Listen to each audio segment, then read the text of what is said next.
Allô tout le monde, bienvenue sur ma chaîne YouTube. Aujourd'hui, on se retrouve dans un nouveau décor. C'est quoi ça? J'ai décidé de me mettre cozy, confo, pour qu'on ait un bon girl talk. J'en ai fait une coupe, mais la vidéo s'appelait pas girl talk. C'est que des fois, j'insère des petits girl talk dans mes vidéos.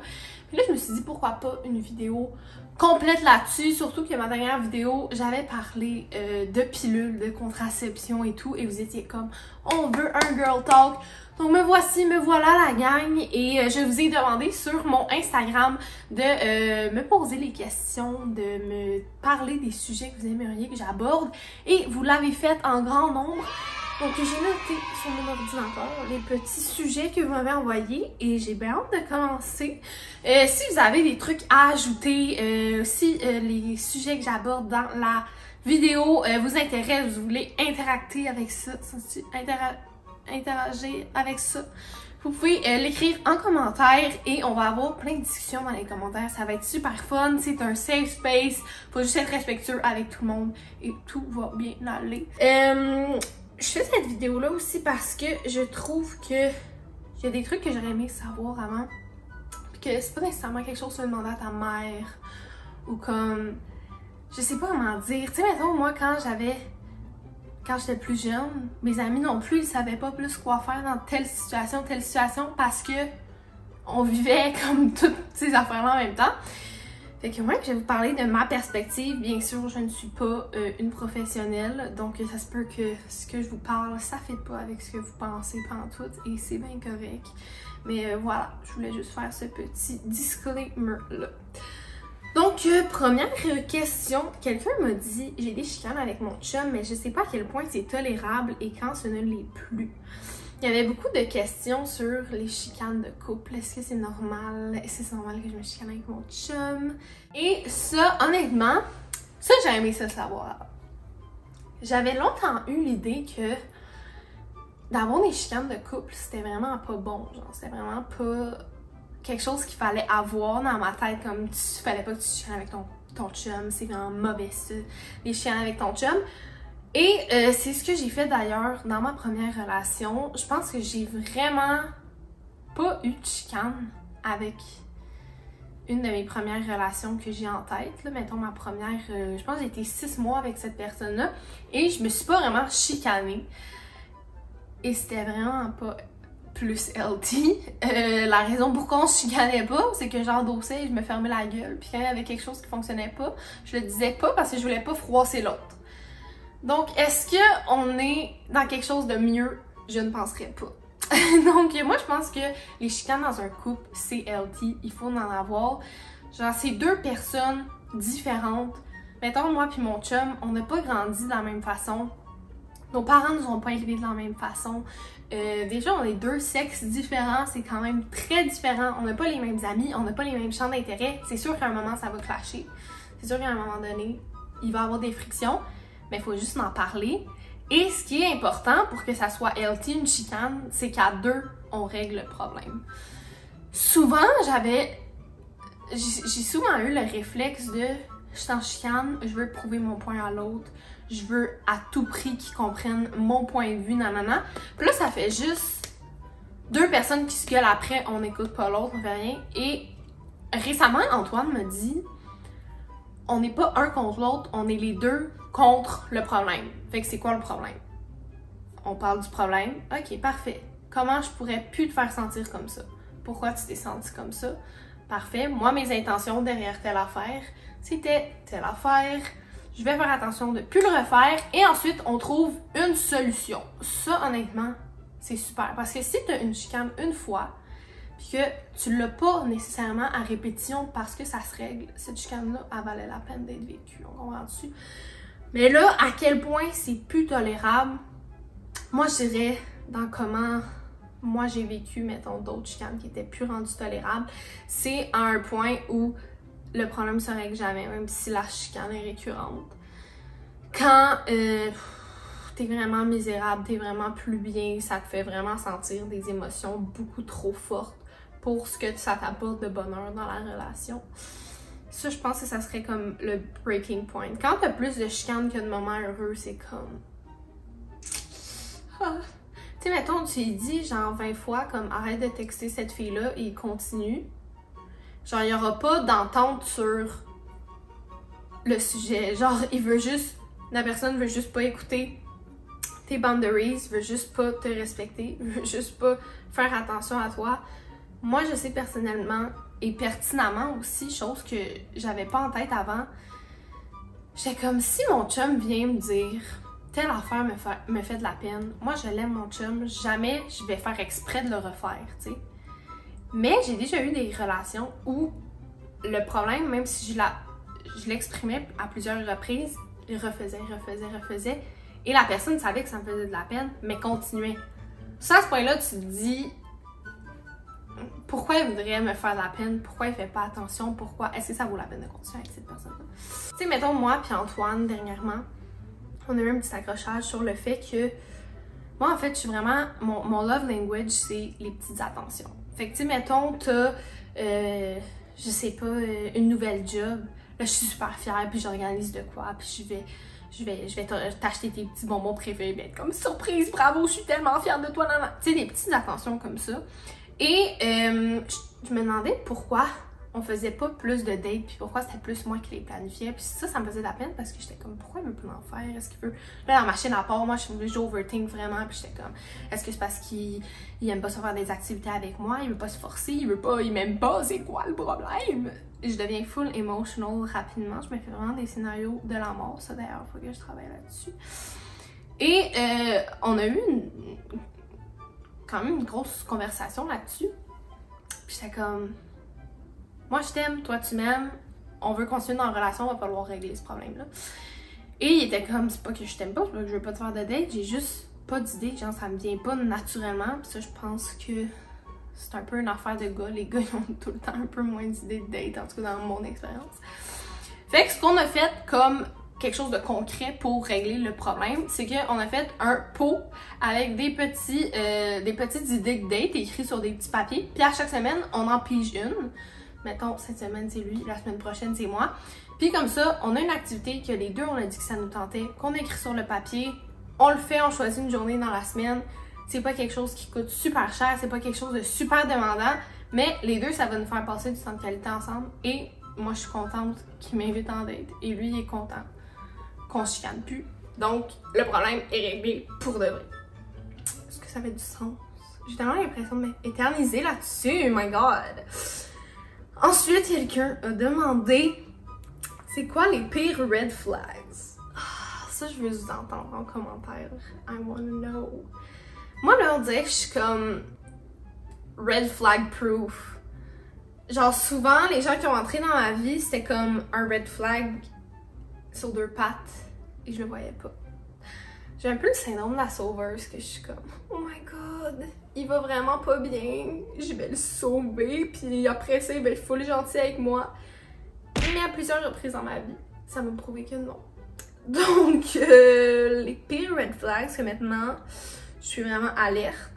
Ça serait le love bombing, qui est en fait, tu sais, quelqu'un qui en début de relation va être super intense, il va tout te donner, puis une fois que tu t'attaches, il n'y a plus rien qui se passe.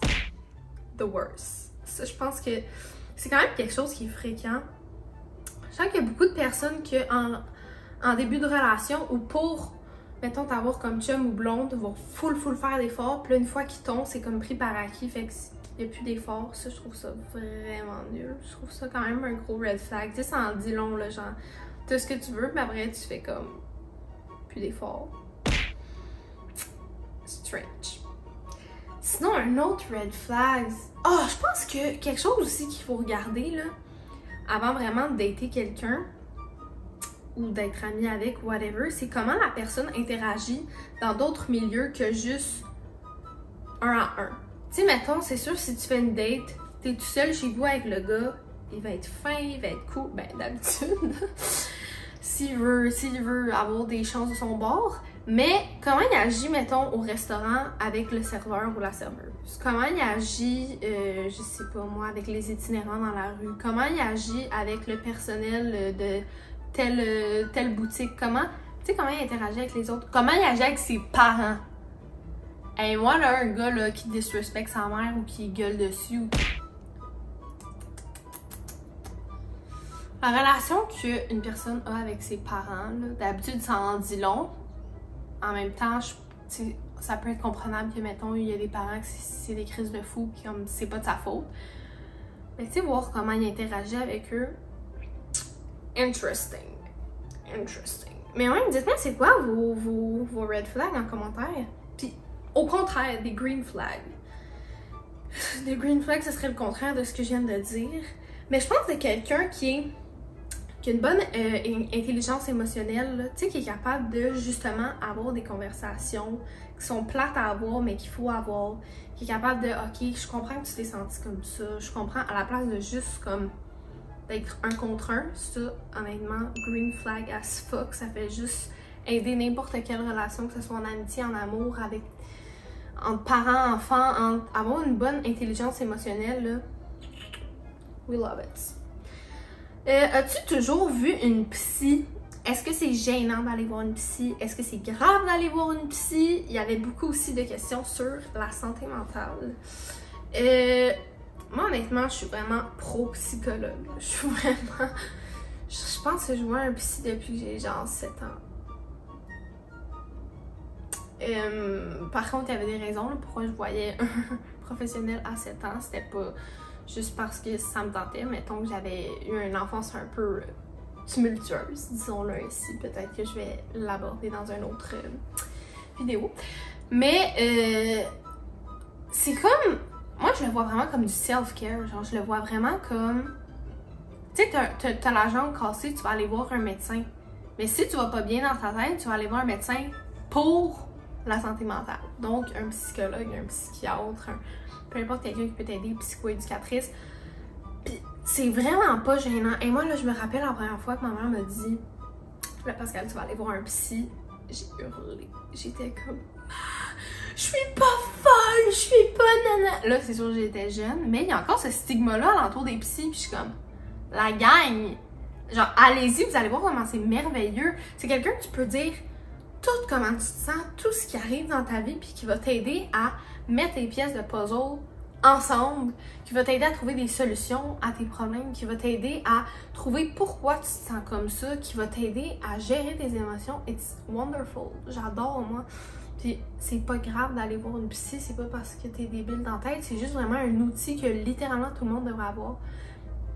Moi, mettons, là, j'en ai déjà parlé dans d'autres vidéos, j'avais un problème avec le contrôle et j'ai encore un problème avec le contrôle, mais là, ça commence à s'en aller mieux justement à cause de la thérapie. Mais depuis que je suis petite, je les ai toutes faites là, pour avoir du contrôle dans ma vie, que ce soit les TOC, donc un trouble obsessif compulsif, donc un OCD. Que ça soit les métophobies, donc la peur du vomi, donc pour contrôler ça, je me lavais les mains jusqu'au sang, je me mettais du purel dans la bouche, je me mettais vraiment dark days. J'avais de la misère à sortir de chez nous parce que j'avais peur d'attraper des maladies, puis fait que j'essayais de me contrôler en restant loin du monde le plus possible. Ça, honnêtement, genre il y a beaucoup de monde qui quand je leur parle sont comme c'était vraiment pas drôle. Genre, c'était vraiment comme... Les gens qui sont vraiment hypochondriaques, pas genre un petit peu... Oh, je veux pas attraper la grippe. Genre vraiment hypochondriaques vont comprendre comment c'est pesant d'avoir une peur comme ça dans sa vie. Ensuite de ça, j'ai eu des troubles alimentaires, donc vraiment contrôler mon alimentation. Puis à un moment donné, j'ai vu mon psy, que j'ai depuis 3 ans, j'avais changé de psy. J'étais comme, c'est quoi là, la prochaine affaire? Genre, pourquoi je fais juste enchaîner des problèmes? Puis j'avais pas compris que l'affaire qui reliait ces 3 problèmes-là, c'était le contrôle. Puis il me l'a expliqué que c'était justement que j'ai besoin de contrôle dans ma vie et que j'essayais à chaque fois de comme grab du contrôle sur ces situations-là. Et à la place de régler ce que j'ai fait pendant ces années-là, j'ai réglé mon OCD, mais après ça s'est transformé en hémétophobie. Après ça, Fait qu'à la place de juste régler un problème à un, j'ai réglé le noyau de pourquoi j'agis comme ça, pourquoi j'ai besoin de contrôle, pourquoi j'ai une blessure qui fait en sorte que j'ai ce comportement-là. Et c'est ça qui vient aider. Mais jamais j'aurais trouvé ça tout seul ou j'aurais trouvé ça dans bien plus longtemps. Là, je suis encore jeune, j'ai compris ça. J'ai compris plein d'affaires reliées à mes relations, plein d'affaires reliées avec ma relation avec mes parents, avec mes chums, avec mes amis, avec mes chums, mes relations amoureuses. Donc, je pense vraiment que c'est important, genre, allez-y, c'est vraiment pas tabou. Je me rappelle quand j'étais petite, je voulais vraiment pas le dire à personne, j'étais comme... Je suis tellement différente, faut pas que personne sache que je vais voir un psy. Puis quand je suis arrivée au secondaire, ma meilleure amie était comme « Bon, je m'en vais, moi je m'en vais voir ma psy. » Puis j'étais comme « Oh, elle a un psy? » Puis là mes autres amies étaient comme « Moi aussi je vois un psy, moi aussi. » Puis là j'étais comme « La gang, on est tous ensemble à avoir des psys, c'est-tu fabuleux? » J'adore. Puis en plus, je sais que c'est difficile par contre de trouver un psychologue au Québec. Mais si vous pouvez mettre la main sur un, allez-y. Ok, là ça fait 6 fois que ma vidéo a coupe, on va espérer que celle-là coupe. Donc, vous vouliez parler de règles, d'SPM, d'hormones, de you name it. Honnêtement, je pense vraiment que c'est underrated d'être dans sa semaine, dans le sens que tout le monde pense, ben, en fait, les hommes souvent, pensent que c'est genre 2-3 petites gouttes de sang. Mais comme, non. Les gars sont comme, oh t'es frufru menstru. Genre oui, je suis frufru menstru. Toi aussi, Kevin, tu serais frufru menstru. Ça à chaque fois que t'éternues, t'as un tétard de sang qui te coule dans les culottes. Puis genre, c'est pas juste ça, là. C'est genre, tu te sens ballonné, tu te sens laide, tu te sens boutonneuse, tu te sens chimou, tu chies trop dur, t'as mal au ventre, tu tâches tes pantalons préférés, t'es impatiente avec tout le monde te le dit que t'es impatiente. Genre, ça arrive juste une fois par mois parce que... Non. Genre... C'est des vraies émotions, comme les gens pensent que, tu sais, quand on est dans notre semaine, on est plus chialeuse, on a plus envie de broyer. Genre, moi, là, je vois une mouche, là, dans ma chambre, qui est morte. Quand je suis dans ma semaine, je vais me mettre à broyer. Je suis comme, elle avait une famille, elle avait des amis, elle avait une fille, sûrement des enfants, une vie à vivre, puis moi, j'ai ouvert la fenêtre, puis elle a passé, puis elle est morte. Genre, si je suis pas dans ma semaine, je vais juste pogner un Kleenex, puis aller l'acheter aux poubelles, tu sais. Genre... ça me dérangerait pas. Sauf que là, quand je suis dans ma semaine, je vis un vrai deuil. Puis genre, les émotions que je vis sont vraies. Genre, je les sens vraiment comme fort. Là. Je suis vraiment convaincue que tout le monde m'haït. Le lendemain, c'est moi qui haïs tout le monde. Après ça, je suis sûre que mon chum veut me laisser parce que je suis pas une bonne blonde. Et genre, je le sens vraiment, là. Genre, c'est vraiment prenant. C'est vraiment pas cool. Puis, c'est ça, c'est un débalancement d'hormones. J'en avais déjà parlé dans ma dernière vidéo. Puis ça doit être pour ça justement que les gens revoulaient en parler parce que j'avais parlé que je m'étais fait changer ma pilule pour une pilule plus forte qui était plus forte en hormones et ça fonctionnait pas. Je me sentais comme je viens de raconter mais pendant 2 mois. Une chance que mon entourage était vraiment patient parce que j'étais un wreck. Genre, je faisais juste pleurer. Je me levais le matin, je sentais un vide dans de moi. J'avais pas hâte de faire ma journée. J'étais juste comme... nul à chier, tout le monde m'haït. C'est vraiment pas cool. Genre, j'ai pris du poids pour aucune raison. Et en plus, c'est vraiment pas quelque chose qui aurait dû m'être prescrit parce que j'ai beaucoup de cancer du sein dans ma famille. Donc déjà, je suis pas censée prendre la pilule. Là, ils m'en ont donné avec... plus d'estrogène. Puis après, ils viennent me dire mais comment ça qu'on t'a prescrit ça, toi? Ça va juste augmenter tes chances de cancer. Puis c'est comme, ma belle, c'est toi qui as un doctorat, pas moi. Genre, je suis sur la pilule depuis que j'ai comme 15 ans, là. Genre, clairement, je savais pas que c'était grave pour le cancer. Mais quand tu décides de dérouler le papier, et je dis bien le papier qu'il y a dans ta pilule contraceptive qui énumère tous les effets secondaires, là tu fais un petit saut. Genre souvent la pilule elle me dit juste prescrit puis ils disent rien puis comme il n'y a pas d'affaire de tu vas avoir des effets secondaires, c'est genre découvre-les par toi-même. Ça fait le saut. Honnêtement ça vaut la peine de les lire parce que des fois tu te sens pas bien puis tu sais pas c'est quoi, c'est ça. Souvent. Beaucoup d'affaires que t'es comme what? C'est à cause de la pilule.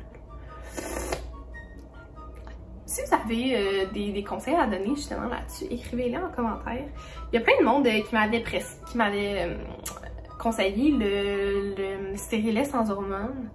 Peut-être que ça serait de quoi à considérer parce que pour de vrai, quelque chose qui joue pas avec tes hormones, je pense que ce serait bon pour moi. Je pense que oui, à considérer. vous serrer la gang. Mais justement, si vous n'avez pas vu ma dernière vidéo, vous irez parce que là je veux pas comme reparler des mêmes affaires et répéter. Mais ouais, gros sujet, les hormones et les menstruations. Honnêtement, si vous avez quelqu'un dans votre entourage en ce moment qui est menstrué, dites-lui que vous l'aimez. Amenez-y un petit Starbucks d'automne. Amenez-y un verre d'eau, faites juste quelque chose pour le faire sentir aimé parce que pour le vrai, c'est vraiment tough. Il y a des pays là qui donnent congé aux femmes quand elles sont dans leur semaine. On veut ça ici aussi. Genre, ils sont vraiment plus avancés que nous, j'adore. Ensuite, comment gérer son anxiété? Comment moi je gère mon anxiété? En fait, c'est ça la question. Comme je l'ai dit, moi, j'ai été voir un psy. Je fais une thérapie depuis très longtemps. Puis je pense que faut pas non plus avoir peur d'essayer des nouvelles affaires. Parce que, tu sais, pourquoi pas? Tu sais, si ça peut aider la santé mentale, pourquoi pas? Des fois, on se dit, oh, j'essaierai pas de tel truc, là, ça a l'air con. Mais des fois, ça peut vraiment aider.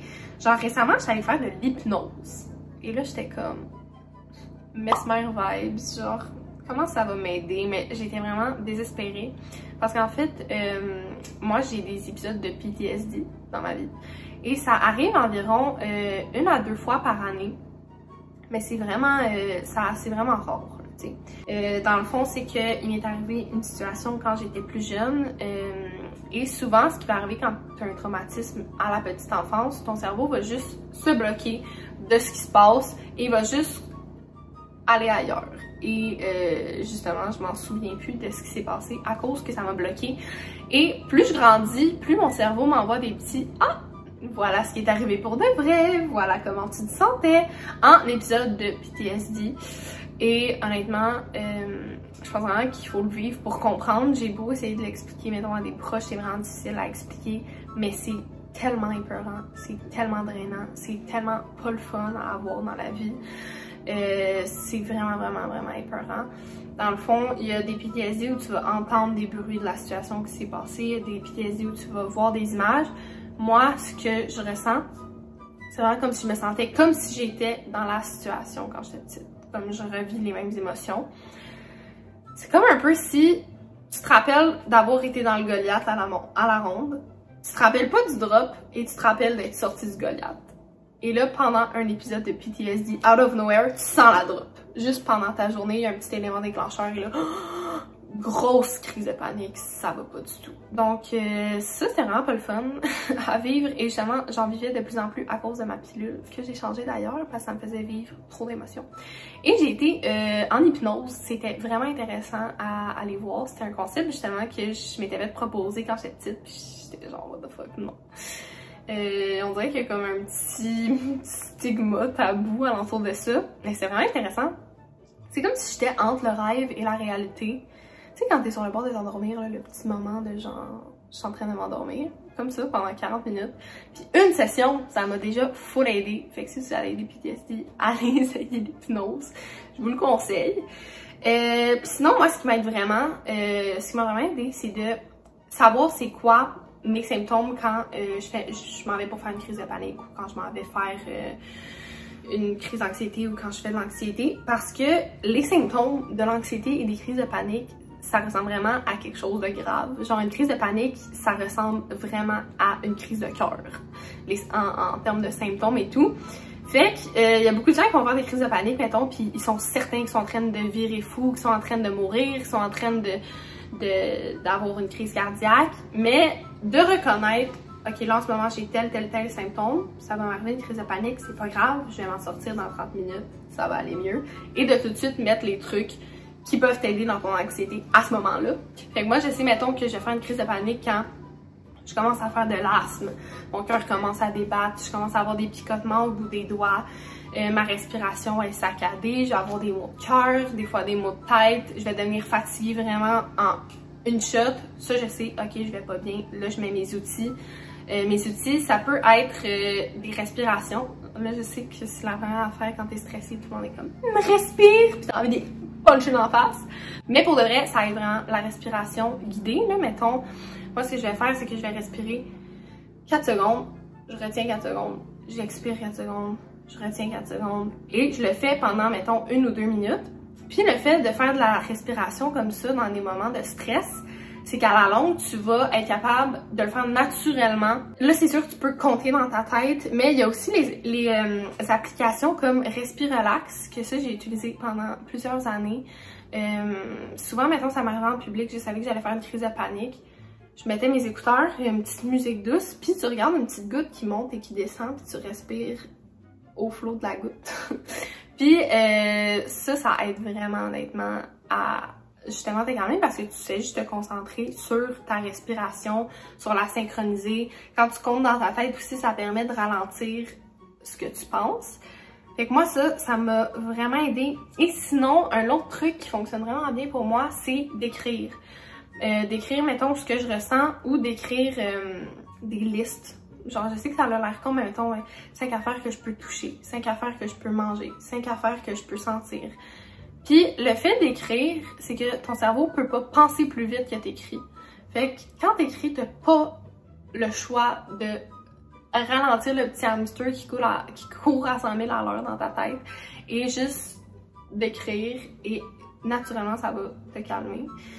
Puis sinon, d'en parler à quelqu'un d'autre, même si t'as pas de psy, là, des fois, moi, je capote, là, je suis sûre que c'est la pire situation de ma vie qui m'arrive en ce moment, ça me stresse, je capote, j'appelle ma mère, puis d'avoir un avis autre que le mien qui est en train de capoter, qui est vraiment pas raisonnable et qui est pas rationnel non plus, d'avoir le côté de ma mère et d'avoir sa perception de la chose, ça peut aider. Ça peut être vraiment n'importe qui, un ami, ton père, ton frère, ta soeur, peu importe. Mais ouais, juste de comme pas être collé sur la picture, de voir the big picture, ok, c'est ça la situation, je peux avoir telle solution, c'est pas si grave, non la personne t'haït pas Pascal. Fait que ouais, d'en parler, je pense que ça aide beaucoup de gens. Ayez pas peur d'en parler, moi là, j'appelle ma mère, rendue habituée. Et pour finir, on va finir avec la dernière question. On a assez blablaté, on a assez parlé de sujet aujourd'hui, je pense. On va essayer de s'en garder pour une prochaine vidéo parce que j'aimerais ça faire une part 2. Vous me direz si vous voulez une part 2 et vous m'écrirez aussi de quoi vous aimeriez que je parle. Mais là, on a la question que tout le monde aimerait savoir, que tout le monde aimerait avoir la clé à cette réponse-là. Comment bien se sentir dans sa peau? Ça, là, j'aimerais ça moi aussi le savoir à 100%. Moi, honnêtement, j'ai travaillé très longtemps là-dessus et je travaille encore là-dessus. Comment me sentir bien dans la peau.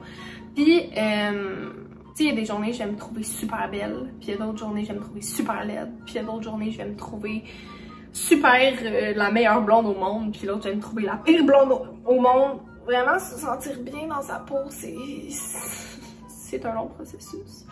Mais je pense que l'erreur que beaucoup de gens font et que j'ai faite aussi, c'est de focusser sur un point puis de se dire ok, quand je vais avoir atteint cet objectif-là, là, je vais me sentir bien dans ma peau. Par exemple, moi, j'en ai déjà parlé, j'ai eu un trouble alimentaire. J'avais tout mis mes efforts et mon espoir dans quand je vais être mince, je vais me sentir belle, je vais me sentir aimée, je vais me sentir sexy, Et c'était vraiment pas le cas. Je me suis juste enfoncée et j'étais de plus en plus malheureuse parce que je mettais toute ma vie concentrée là-dessus. Puis à un moment donné, je me suis juste rendu compte que, ok, j'ai d'autres points que je pourrais focusser mes efforts dessus. Tu sais, j'ai d'autres points où je pourrais mettre des efforts et me sentir belle grâce à ces points-là. Comme par exemple, quand j'étais vraiment deep dans mon trouble alimentaire, mes cheveux ont commencé à tomber en mottes. Genre des grosses mottes de cheveux, là. C'était vraiment pas jojo. C'est quelque chose qui arrive quand tu manges pas assez. Mes cheveux s'étaient rendus tellement minces, tellement gris-choux. C'était vraiment pas beau à voir. Puis à un moment donné, j'étais comme, ok, là, je vais me faire couper les cheveux, je change ma couleur. Puis juste de faire un changement comme ça fait tellement une différence. Genre, tu te regardes dans le miroir, d'avoir des beaux cheveux, genre, je sais que ça a l'air con à dire, mais comme ça change de quoi. Enfin, moi, quand je fais mes vidéos, je glow up pendant 24 heures, là. Pendant un bon bout, là, je vais être comme, ah, j'aime ça, j'ai changé telle affaire, j'ai changé telle affaire. Puis, honnêtement, ça vaut la peine d'investir là-dedans. Genre, si toi, t'aimes ça, mettons, de faire des extensions de cils, oui, ça coûte cher, c'est 100$, mais de se payer une coupe de fois dans ta vie, quand tu te dis ça me ferait vraiment plaisir, ça me ferait vraiment sentir bien au quotidien, genre vas-y si tu peux te le permettre. C'est vraiment comme investir dans du self-care, c'est important là. Genre ça te fait sentir bien. Il y a tellement différents points là qui peuvent aider à se sentir bien. Moi par exemple, mettons justement pour essayer de focusser sur autre chose que la nourriture, j'ai essayé de trouver mon style vestimentaire. Dans ce temps-là, j'allais à l'école privée, fait que j'étais tout le temps en petite jupe, carottée, chandail. Puis la fin de semaine, je m'en foutais un peu de comment je suis habillée. La plupart du temps, je travaillais en uniforme. Fait que je portais du linge que, tu sais, j'aimais pas nécessairement, qui me faisait plus nécessairement, mais tu sais, je portais pas le linge que je voulais, je portais le linge que j'avais. Mais de prendre quelques vêtements que j'aime vraiment, qui me font sentir belle quand je les porte, qui me font bien, qui sont à ma grandeur, c'était vraiment... Genre, ça te change, là, quand tu te regardes dans le miroir, t'es comme, j'ai un beau outfit, je me trouve belle aujourd'hui. Genre, c'est sûr que ça égaye ta journée, là. Ou, tu sais, aussi de tenir avec des gens qui vont te faire sentir bien dans ton corps. Tu sais, j'ai déjà eu un partenaire, des partenaires, en fait, qui me faisait vraiment pas sentir bien ou belle, qui me comparait à d'autres filles, qui me... Ça, c'est sûr, ça l'aide pas, là, quand quelqu'un te rappelle que t'es pas assez à chaque jour. Ça peut être n'importe qui, là, ça peut être un ami, ça peut être des parents. Surtout les parents, là, je trouve qu'ils s'en permettent beaucoup, là. Des fois, mes amis, ils me parlent de comme... Ouais, ma mère m'a dit que j'étais un peu grosse. Je suis comme... Why? J'ai vraiment l'impression que les parents, ils ont des problèmes avec eux-mêmes puis ils le projettent sur leur enfant. It's a no. It's no, Sylvie. No, no, no, Sylvie. Ça l'a encore coupé, c'est super. Mais ouais, si vous fait pas sentir bien, droppez ça. Et au contraire, si quelqu'un vous fait sentir super bien dans votre corps et dans votre vie, gardez-les plus proches. Genre honnêtement, moi je me suis déjà dit, imagine je suis sur mon lit mort à comme 98 ans puis je me dis, tabarnak, je peux aller sur la plage quand j'avais 19 ans parce que je me trouvais grosse. Genre j'aurais dû y aller, maintenant je peux plus y aller. J'aurais dû y aller, genre j'étais belle dans ce temps-là, mais j'étais la seule qui s'en rendait pas compte, puis je me suis privée de faire plein d'affaires parce que je me trouvais pas bien dans mon corps. J'ai l'impression que de lâcher prise comme ça, puis de se dire, ok là je le fais, je m'en fous, genre sinon je vais regretter de pas l'avoir fait. D'avoir un certain lâcher prise, ça aide vraiment à se sentir de mieux en mieux dans son corps. Moi, je pense que ça serait mes conseils là-dessus. Je pense qu'on va fermer la vidéo là-dessus. En plus, ma caméra arrête pas de couper et là, je vais péter un plomb. Mais bref, si vous avez d'autres idées de sujets que vous aimeriez aborder dans une prochaine vidéo comme un girl talk, dites-le ici. Si vous avez des problèmes que vous voulez qu'on discute ensemble, mettez-les ici. Et comme j'ai dit au début, n'oubliez pas, si ça vous tente, d'écrire vos conseils, de venir rajouter des petits trucs à ce que j'ai dit dans la vidéo, même de vous opposer, d'avoir des belles discussions. C'est vraiment un safe space pour tout le monde. Donc j'espère vraiment que vous avez aimé et sinon on se retrouve la semaine prochaine dans une nouvelle vidéo. Ciao!